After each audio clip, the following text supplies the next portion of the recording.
जैसे ही छोटी चिड़िया अपनी पहली उड़ान भरती है, एक बाज झपट्टा मारकर उसे उठा ले जाता है। उसकी माँ बाज के पीछे पीछे दौड़ती है और आखिरकार थक कर जमीन पर गिर पड़ती है। बाज उस नन्ही चिड़िया को एक पिंजरे में बंद कर देता है। हर दिन वह किसी न किसी माँ के मासूम बच्चे को उठा लाता है और धीरे धीरे वह पिंजरा मासूम चूजों से भर जाता है। टूटी हुई माएं रोती बिलखती शेर के दरबार में पहुंचती हैं। महाराज, एक निर्दयी और घमंडी बाज हमारे बच्चों को उठा ले गया है। आप जंगल के राजा हैं, कृपया हमारी मदद कीजिए। यह सुनकर शेर गहरी सोच में पड़ जाता है। फिर आह भरते हुए कहता है, देखो, मैं तुम्हारी मदद नहीं कर सकता। वह बाज आसमान का राजा है और मैं जमीन का। मैं भला तुम्हारे बच्चों को आसमान से कैसे वापस ला सकता हूँ। माएं आंसू भरी आंखों के साथ वहाँ से चली जाती हैं। वापसी के रास्ते में उनकी मुलाकात एक बगुले से होती है। वह उनकी बात ध्यान से सुनता है और फिर कहता है, मुझे पता है कि तुम्हें राजा से न्याय नहीं मिला, लेकिन मैं तुम्हारे बच्चों को वापस दिलाऊंगा। बस तुम्हें वैसा ही करना होगा जैसा मैं कहूँ। माएं बिना हिचकिचाए मान जाती हैं।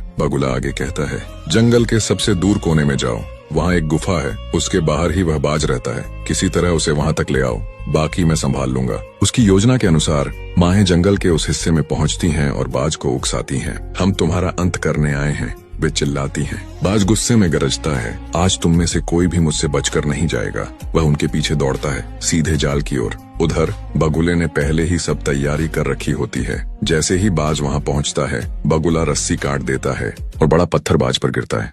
वह वहीं तुरंत मर जाता है। पिंजरा खोल दिया जाता है और हर माँ अपने बच्चे से फिर मिल जाती है। गम के आंसू खुशी के आंसुओं में बदल जाते हैं। सभी माएं दिल से बगुले का धन्यवाद करती हैं। यहाँ तक कि शेर भी प्रभावित होकर उससे कहता है, तुम सच में इस जंगल के राजा बनने के योग्य हो।